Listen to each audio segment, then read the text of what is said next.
Hey everybody, how's it going? My name is Jeremy, and welcome to part 2 of my Ducati Monster build.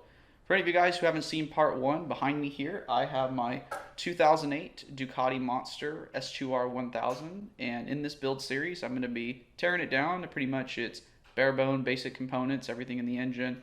Probably you'll be replacing bearings, as well as obviously doing things like the Desmo service and things like that to make sure the engine's good to go for its rebuild. Well, with that out of the way, let's get into this video and start tearing her apart. So to get started on this, I think the first thing I'm going to do is I'm going to drain the fuel tank, get all the fuel out of it, and then take her off, get her set down over there with the rags and stuff I have so we're not spilling fuel everywhere. And then I think I'm going to go at taking off things like these little carbon fiber side pieces here, as well as any other parts I think I can just take off and set aside and probably put back on later, more or less towards the end of the build, so that they're just kind of out of the way and I can reach all the little things that it might be hard to reach with them there. That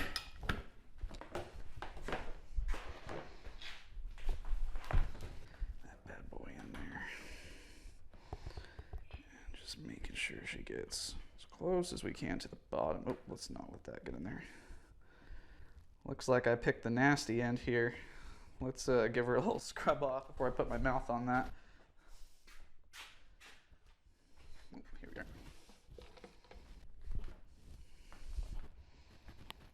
There we go. Much, much, much better. Getting a nice, good, steady stream now. Alrighty, and that might be the last bit of gas. There wasn't a lot in it when I started.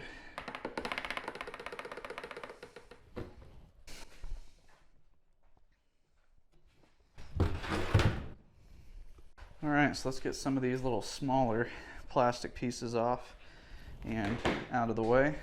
Shouldn't be too difficult. Just a couple of screws on a lot of these.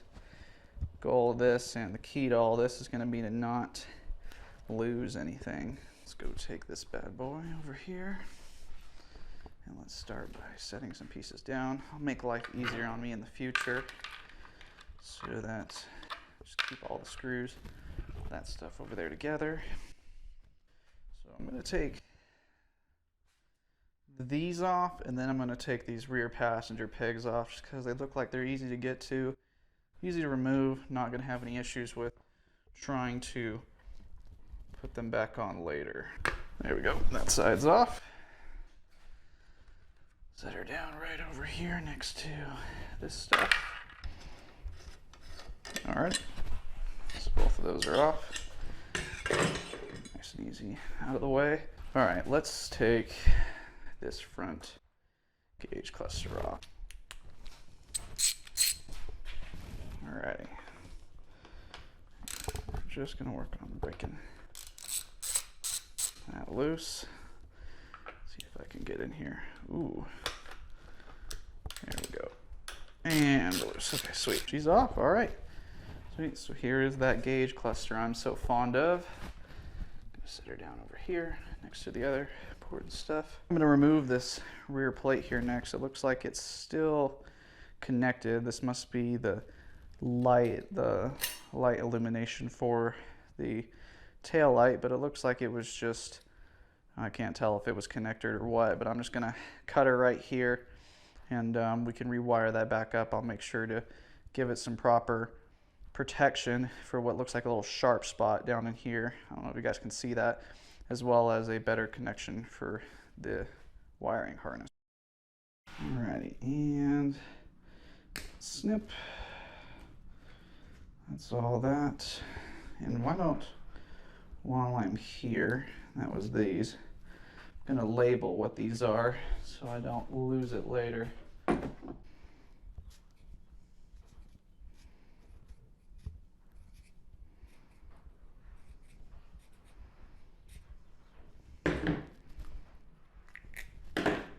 Sure, over the course of this disassembly and build, I'm going to get really good again at remembering what bolts are what.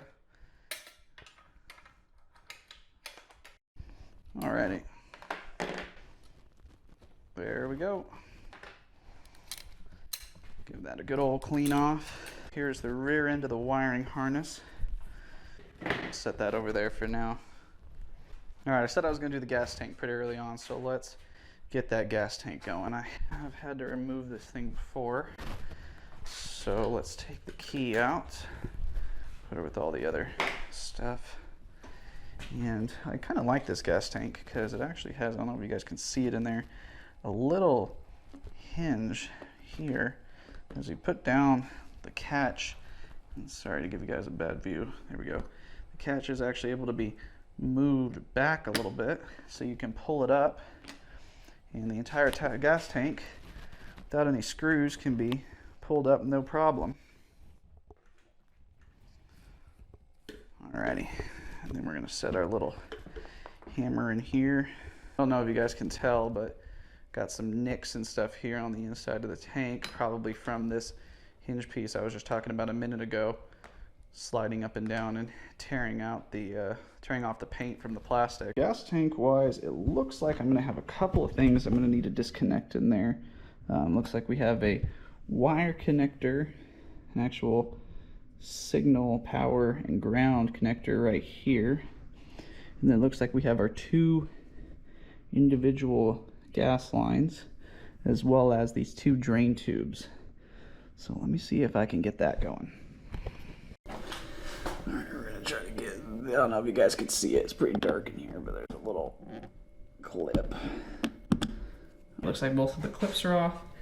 Now let's pull the tubes. Switching over to the needle nose with the tubes. And, oh, she's coming. Alrighty, there's one tube off. Both the tubes are off, and we have the power, signal, and ground, the connector disconnected for the fuel pump. Looks like we only have a few more quick things, and then she should come right off. Just to give you guys a quick look, here is that connector for the fuel pump I was talking about. And yep, oh, it actually looks like this was the back end of that. So it looks like after we take the two fuel lines here off, we'll be good to go. But before I do that, because I know it's probably still going to have some fuel in the lines in the system, I think what I'm going to do is I'm actually going to lay some padding and towels back here, and I'm going to let the entire tank fold all the way back so that I'm able to access that a lot easier. It looks like it's going pretty well. Definitely would have been able to do that with the power connector connected, but luckily I think I'm going to be just fine with this. Doesn't look like it's going to make contact up high, so let me pad it up real low.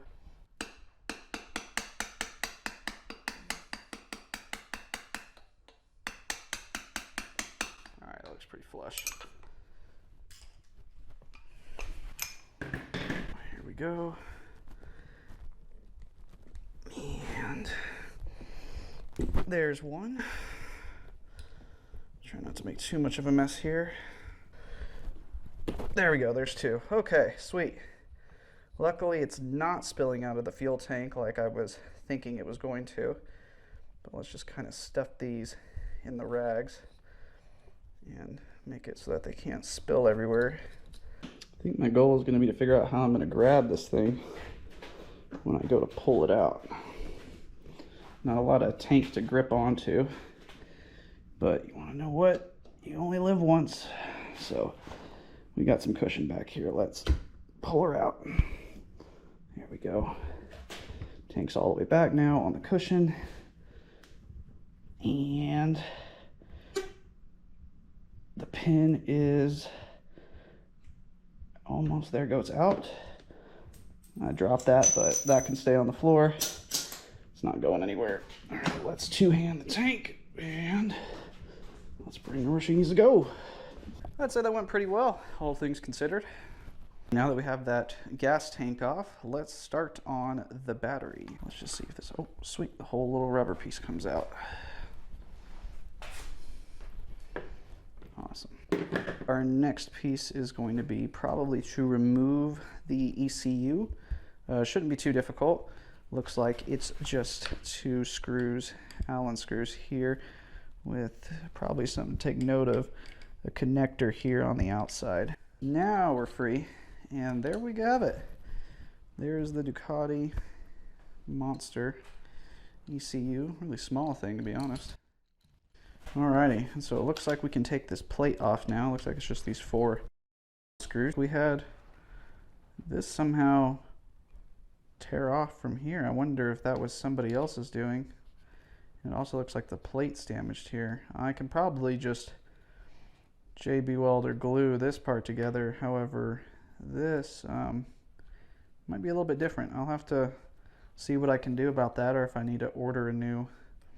Yeah, it looks like these are actually threaded in to that, so I wonder if they sell that piece individually. Looks like this piece just yeah, there we go, pulls off like that. And what would you know, we have what looks like a significant amount of the wiring harness here on this side already pulled off. In order to clear some stuff out of the way, I'm going to see what I can do about getting this coil pack here removed. I'm going to pull the cables out because I definitely know where those will go. Looks like we've got one here on the front, and then if I remembered right, as when I took it off, there is one here on the back. So that must be for the vertical cylinder. These must be for the horizontal cylinder. So let's take these off. Currently trying to get this plate here off. Looks like it's held in by these two screws, and it looks like there's two really small ones down in there. Wonder how I'm gonna reach those.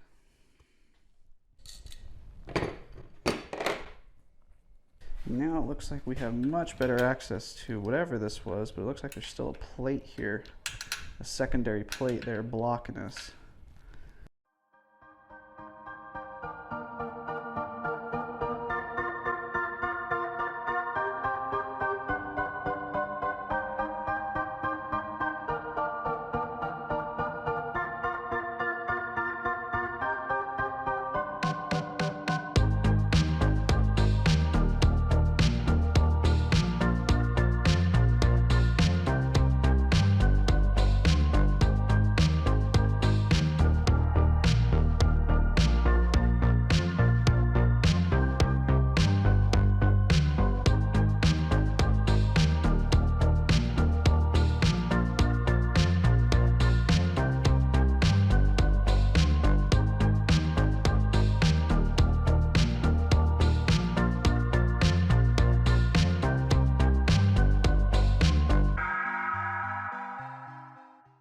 Alright, so a quick update. I've got a lot of stuff off here already. I've got the battery box out. I have the fuel line out. I have everything here on the front end pretty much disconnected, ready to go. I think I'm going to start moving my focus over here to the back end. I think I'm going to try to get these plastic pieces, the rectifier, and anything else I can get removed from the wiring harness out now, so I can get it sorted and it's not much of a pain later. This one looks like it's zip tied. I think I'm going to cut all the zip ties right now. There's that. Cut that sucker. There we go. Those are out.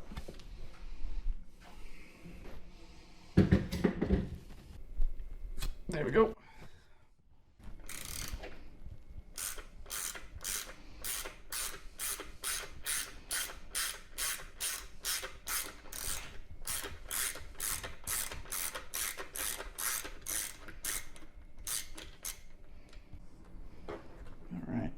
We're going to have that piece off.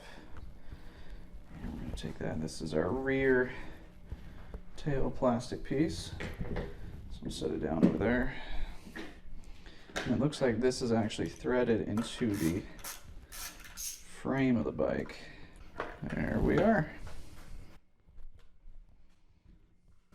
Got most of those tail and plastic pieces here off, as well as the rear coil pack. I'm going to work on this side to see if there's anything else I can just strip off easily and get detached to clean up the area around the engine and peel back the wire harness a little bit more. I'm going to disconnect the main engine ground now. Seems to be the last thing holding the harness up here. There we go. Now it's going easy. So with that out now, a lot more of the harness is becoming peeled back here off the engine. Looks like I've got some more zip ties to cut, but I think I'm going to take a break here for a moment from that, and I think I'm going to pull off the top end of this breather valve right here and just loosen her up a little bit. See, like we got a little cracking there on that. That's not too good. Probably blowing oil all over the side of the engine. That's probably why it's so oily down around here. Let me see if I can get a flashlight for you guys. There's some oil residue all around that breather valve right there, and that might be the result of this crack here in this tube. But yeah, this tube's kind of getting old. Something I'll need to do is inspect probably the fuel lines and whatnot as well. These looked okay when I pulled them out. I didn't see any sort of cracking or anything like that, but I will give them a good look over here once we get most of the bike disassembled.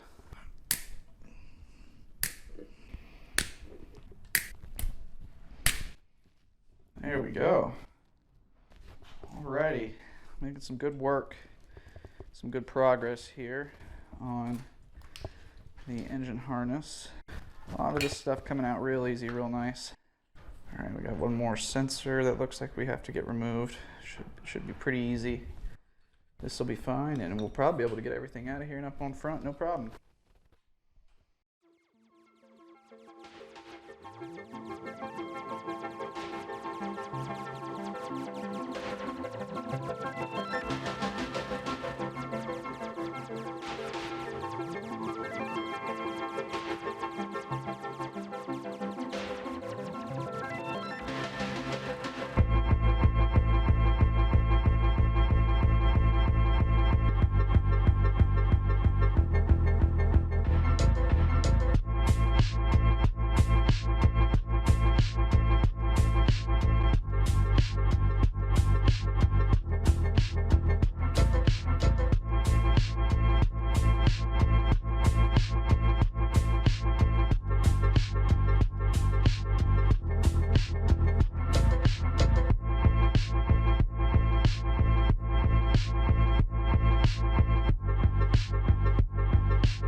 Wanted to show you guys the bike right now. As you guys can see, I've removed all of the electrical harness as well as most of the electrical components, including things like the horn. I took apart everything up here on the headlight and just really got all the wires and stuff out of the way so that I can start working on more of the mechanical aspects of this bike. I don't really plan on dropping the engine. What I actually plan on doing is getting the rear swing arm and everything removed, including the shock, and then also removing the front end. I have a stand over here for that, and just getting the engine and the frame in one piece and transferring it to this table, in which then I'll remove the frame and just take it straight off of the engine. I hope to have this table here free and clear in my next video so that I am able to start work on the engine in the one after that. Gonna have to say, I think I made some pretty good progress so far. A lot of the stuff came off pretty easily, and fortunately it looks like a lot of the components that are here on the table are looking pretty good. I did run into somewhat of an electrical nightmare here on the front end, if I can find it, of the wiring harness. It looked like somebody just absolutely butchered an installation of the turn signals and whatnot here. You can kind of see that. Yeah, it looks like someone just kind of went at it and started cutting things. So I did label some of the stuff on the bike, so I will be able to see it. Plus, I also have this video I'm taking now just in case I really somehow get it messed up and screwed up. So that's going to be it for my work on the bike today. As you guys can see, I managed to get a pretty good amount of stuff done with it. I managed to get all the electrical off, fuel tank, things like that. In my next video, I plan on getting the engine and frame on the table, like I said here behind you guys, and having pretty much everything ready to go. I'll be busting out the triple tree stand to pop up the front end. We'll take apart the forks as well as probably take off this triple tree here. Shouldn't be an issue. We'll see. I do have the special tools that are needed to get the top here off, as well as special tools that I will need for the engine and things like that. But I think I only need one more day to get the bike down to the frame and the engine and on the table behind you guys. But I hope you guys enjoyed the video. Please remember to like and subscribe if you're interested in watching my weekly updates on this bike. Again, I'll be releasing videos every Sunday. Feel free to leave a comment in the comment section down below if there's anything you guys would like to see done on this bike. So I'll see you guys in the next video.